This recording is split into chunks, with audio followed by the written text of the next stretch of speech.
Okay, we have the results.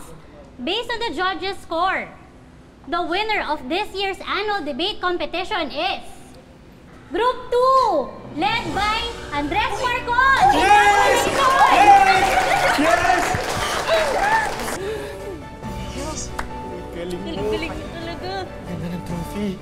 Hello mga kapuso, ako po si Aidan Veneracion. Dito po sa Wish Ko Lang Nilason, valedictorian Nilason, ang gagampanan ko po dito si Andres na magiging valedictorian or running for valedictorian na eventually lalasunin siya ng salutatorian nila.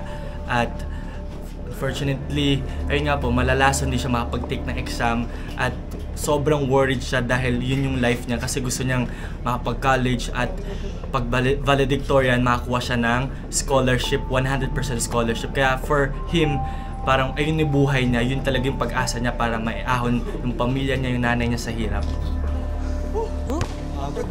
Good.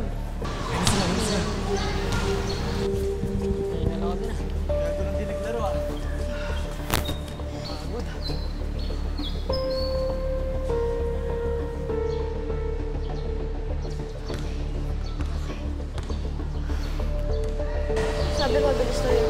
Tingnan natin.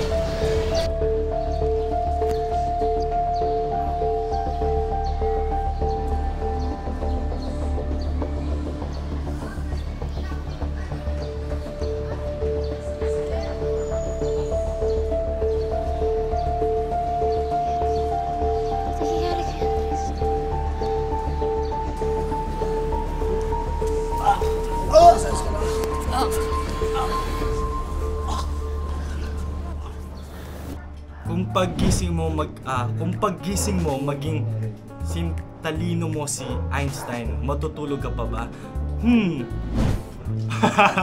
Good question. Siguro syempre hindi na. Minsan na lang yun eh. Minsan na lang yun. Siguro mas magde-discover pa ako, mas gagamitin ko yung isip ko, yung utak ko para mag-discover ng something new sa mundo natin sa Earth at to learn and to share din yung knowledge ko to others.